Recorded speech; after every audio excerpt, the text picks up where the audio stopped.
అలానే మిసిఎస్ రావు, Udayakrishna Reddy trainee IPS, ఆయన్ని ఇవాళ కూడా విచారిస్తూ ఉన్నారు పోలీసులు. రెండవ రోజు పోలీసు కస్టడీలోకి తీసుకుని రెండవ రోజు ఇవాళ సాయంత్రం 5 గంటలకి విచారణ గడువు ముగుస్తుంది. ఆ తర్వాత చెంచల్గూడ జైలుకి తీసుకెళ్లి చెంచల్గూడ జైల్లో పెడతారు మళ్ళా ఉదయకృష్ణారెడ్డిని. బుధవారం సాయంత్రం పోలీసులు కస్టడీలోకి తీసుకున్నారు కోర్టు అనుమతుల మేరకు. గురువారం మొత్తం కూడా ఉదయం 9 గంటల నుంచి సాయంత్రం 5 గంటల వరకు ఆయన్ని విచారించారు. ఎవరు? షీ టీమ్ విభాగానికి సంబంధించినటువంటి డీసీపీ, మహిళా విభాగానికి సంబంధించిన డీసీపీ లావణ్య గారు విచారించారు. అలాగే మరొక డీసీపీ శ్రీనివాస్, వీళ్ళిద్దరు కలిసి ఉదయకృష్ణారెడ్డిని విచారించడం జరిగింది. ఆ విచారణని హైదరాబాద్ కమిషనర్ సజ్జనార్ గారు పర్యవేక్షించారు. మరి తొలి రోజు విచారణలో ఏమైనా అంశాలు బయటకు వచ్చాయా అని అంటే, ఆయన చెప్పినటువంటి సమాధానం ఇంట్రాగేషన్లో ఆ లేడీ ఐపీఎస్కి తనకి రిలేషన్ ఉంది, ఆ రిలేషన్కి సంబంధించినటువంటి వివరాలు ఐఫోన్లో ఉన్నాయి అనేటువంటి విషయాన్ని చెప్పారు. రిలేషన్ ఎప్పటి నుంచి ఉంది, ఎలా రిలేషన్ ఏర్పడింది అనే దాని మీద ప్రశ్నించారు. ప్రశ్నించినప్పుడు విసిగించమాకండి అని చెప్పి ఎదురు ఆయన క్వశ్చన్ చేసినట్టు మీడియాలో వస్తుంది. సాధారణంగా ఇన్వెస్టిగేషన్ ఆఫీసర్స్ ఏదైనా అడిగితే కనుక ఇమీడియట్గా రిప్లై ఇస్తారు, లేదంటే స్కిప్ అవుతారు. కానీ ఉదయకృష్ణారెడ్డి నన్ను విసిగించమాకండి అని చెప్పి ఇంట్రాగేషన్ చేసేటువంటి అధికారులని అన్నారు అనేది ఇప్పుడు సోషల్ మీడియాలో వస్తుంది. అందుకే సజ్జనార్ గారు డైరెక్ట్గా రెండో రోజు ఇన్వాల్వ్ అయ్యారు.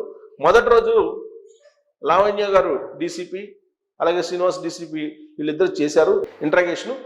ఇప్పుడు మొదటి రోజు సహకరించలేదు కాబట్టి ఉదయకృష్ణారెడ్డి విచారణకి, రెండో రోజు డైరెక్ట్గా సజ్జనార్ గారే రంగంలోకి దిగారు అని చెప్పి తెలుస్తూ ఉంది.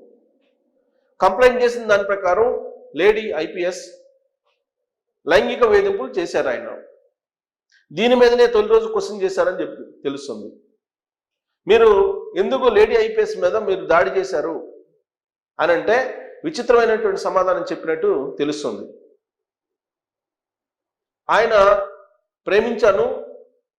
ప్రేమించినటువంటి లేడీ దూరం అయినప్పుడు కోపం వస్తుంది కదా అనేటువంటి సమాధానం ఇచ్చారట.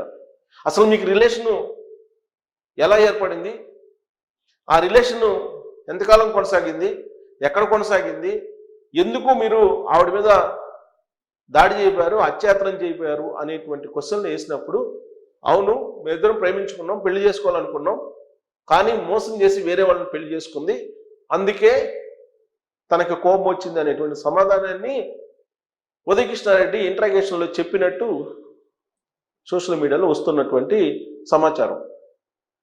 అంతకు మించి అలా ఎందుకు చేశావు అని చెప్పి అడిగినప్పుడు, అలా చేయొచ్చా, అలా చేయకూడదు కదా, వేరే వాళ్ళని పెళ్లి చేసుకోవడం అనేది ఆవిడ ఇష్టం కదా, మీరు దాడి ఎలా చేస్తారని చెప్పి అడిగినప్పుడు నన్ను ఇసుకించమాకండి అని చెప్పి ఎవరైతే ఇంట్రాగేషన్ చేస్తున్నారో వాళ్ళని ఎదురు ప్రశ్నించారని చెప్పి తెలుస్తోంది. ఆయన ఐఫోను అలాగే కత్తి ఈ రెండు ఎక్కడ ఉన్నాయని అడిగారు. ఐఫోన్ ఇంతవరకు సబ్మిట్ చేయలే.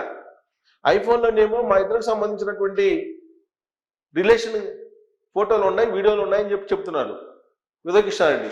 మరి ఆ ఫోన్ ఎక్కడ ఉందని అంటే చెప్పట్లా. యాక్చువల్గా ఫోన్ సబ్మిట్ చేయాలి, ఫోన్ హ్యాండ్ ఓవర్ చేయాల్సిన అవసరం లేదని అంటున్నారు. ఎందుకంటే ఆయన కూడా ఐపీఎస్ ప్రొఫెషనరీ పీరియడ్లో ఉన్నప్పటికి కూడా చట్టం ఏం చెప్తుంది అనేది ఆయనకు కూడా తెలుసు. మొబైల్ హ్యాండ్ ఓవర్ చేయాల్సిన అవసరం లేదు పోలీసులకి. మామూలుగా అయితే సాధారణమైనటువంటి పౌరుల్ని అరెస్ట్ చేయగానే ఇమీడియట్గా మొబైల్ని హ్యాండ్ ఓవర్ చేసుకుంటారు పోలీసులు. కానీ మీ మొబైల్ని ఇవ్వమని చెప్పి ఏ చట్టం చెప్పలా. కోర్టుకి వెళ్ళి పోలీసులు కోర్టు అనుమతి తీసుకున్న తర్వాతనే మొబైల్ని హ్యాండ్ ఓవర్ చేసుకోవాలి. కానీ సాధారణంగా పోలీసులు ఏం చేస్తూ ఉంటారంటే అరెస్ట్ చేస్తారు, అరెస్ట్ చేయగానే ఇమీడియట్గా పోలీసులు మొబైల్ని అలాగే ల్యాప్టాప్లు ఉంటే ల్యాప్టాప్ ఇవన్నీ ఎలక్ట్రానిక్ వస్తువులన్నీ కూడా తీసేసుకుంటారు, హ్యాండ్ ఓవర్ చేసేసుకుంటారు. హ్యాండ్ ఓవర్ చేసుకుని ఇన్వెస్టిగేషన్ స్టార్ట్ చేస్తారు. కానీ ఉదయకృష్ణారెడ్డి గారి విషయంలో అలా జరగల. ఉదయకృష్ణారెడ్డి మొబైల్ ఇవ్వలా, తన ఐఫోన్ ఇవ్వలా, ఇంతవరకు ఐఫోన్ ఇవ్వలా. మీ ఐఫోన్ ఎక్కడ ఉందనంటే చెప్పట్లా.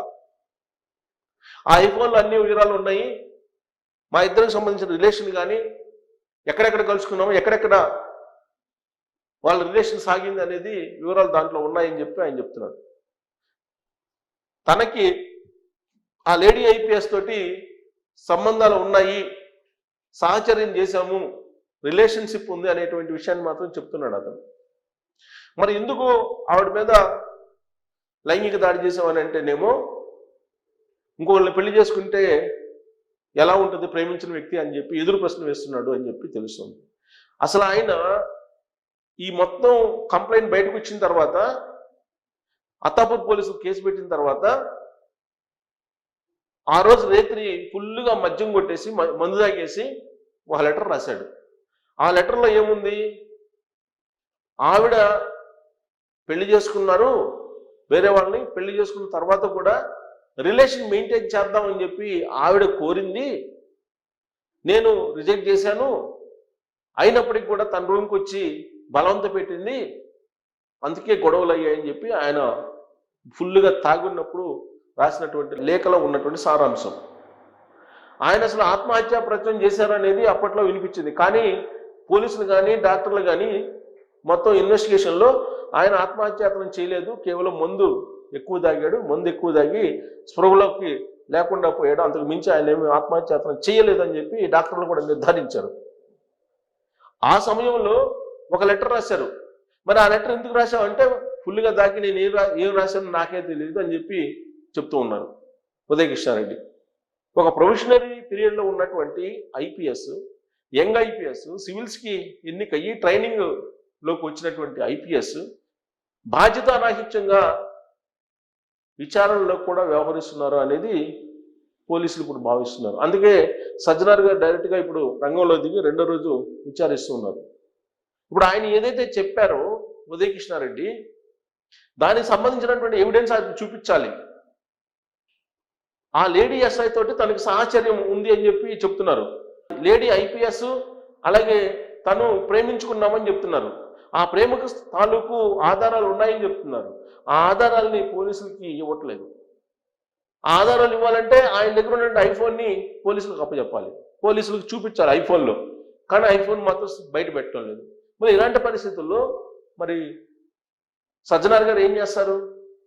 ఇంటరాగేషన్ సందర్భంగా, విచారణ సందర్భంగా ఆయన సహకరించలేదు అనేటువంటి ఒపీనియన్ కోర్టు చెప్పే అవకాశం ఉంది. మళ్ళీ పోలీస్ కస్టడీకి కోరేటువంటి అవకాశం ఉంది. లేదు సజ్జనార్ గారు మరి ఫైనల్గా ఈరోజు 5 గంటలకి పోలీస్ కస్టడీ టైం అయిపోతుంది కాబట్టి 5 గంటల లోపల, శుక్రవారం 5 గంటల లోపల కీలకమైనటువంటి సమాచారాన్ని సజ్జనార్ గారు రాబట్టగలరా ఉదయకృష్ణారెడ్డి దగ్గర నుంచి అని అంటే, ఉదయకృష్ణారెడ్డి ఒకటే చెప్తున్నారు, తనకి ఆ లేడీ ఐపీఎస్కి ఉన్నటువంటి రిలేషను, దానికి సంబంధించినటువంటి ఆధారాలు తన దగ్గర ఉన్నాయి, నేను లైంగిక దాడి చేయలేదని చెప్పి ఆయన చెప్తున్నాడు. తాను లైంగిక దాడి చేయలేదు, ఆవిడే తన రూమ్కి వచ్చిందని చెప్పి చెప్తూ ఉన్నారు. మరి దాన్ని ఎలా ప్రూవ్ చేయాలి? అతను దాన్ని ప్రూవ్ చేయాలి కదా. సీన్ రీకన్స్ట్రక్షన్లోనేమో ఇతను హత్యాయత్నం చేశాడు అనేది పోలీసులు ప్రాథమికంగా ఐడెంటిఫై చేశారు. అలాగే ఇతనికి వేరే ఆంధ్రాకు సంబంధించినటువంటి మరొక అమ్మాయితో రిలేషన్ ఉంది అనేది కూడా ఐడెంటిఫై చేశారు. ఆ లేడీకి ఈ లేడీ ఐపీఎస్కి మధ్య కూడా కొన్ని గొడవలు అయ్యాయని కూడా పోలీసులు ఐడెంటిఫై చేశారు. ఇదంతా కూడా పర్సనల్ వ్యవహారం కింద, ప్రైవేట్ వ్యవహారం కింద తీసుకోవాలా, లేదంటే ప్రొఫెషనల్ వ్యవహారం కింద తీసుకొని ప్రొఫెషనరీ పీరియడ్లో ఉన్నటువంటి ఈ ఐపీఎస్ని డిస్మిస్ చేయాలా అనేది ఇప్పుడు కీలకమైనటువంటి అంశం. ఇది ప్యూర్గా ప్రైవేట్ అంశం కింద తీసుకోవాలా, లేదంటే దీన్ని ఆల్రెడీ కేసు పెట్టి ఎఫ్ఐఆర్ చేశారు కాబట్టి దీన్ని నేరం కింద పరిగణించి అతన్ని డిస్మిస్ చేయాలా అనేది త్వరలోనే తేలబోతుంది. ప్రస్తుతం పోలీస్ కస్టడీలో అయితే ఉన్నారు. సాయంత్రానికి చెంచులు కూడా జైలుకి పంపిస్తారు ఉదయకృష్ణారెడ్డిని. ఈ 2 రోజుల పాటు విచారణలో ఏమేమైతే ఆయన చెప్పారో అవన్నీ కూడా కోర్టుకి తెలియజేసే అవకాశం ఉంది పోలీసులు. బట్ ఎక్కడా కూడా కీలకమైనటువంటి సమాచారం ఉదయకృష్ణారెడ్డి నుంచి రాలేదు అనేది మాత్రం తెలుస్తూ ఉంది. మరి ఇలాంటి పరిస్థితుల్లో అత్తాపూర్ పోలీసులు లేదంటే సజ్జనార్ గారు ఏం చేస్తారు అనేది మనం చూడాలి. Thank you.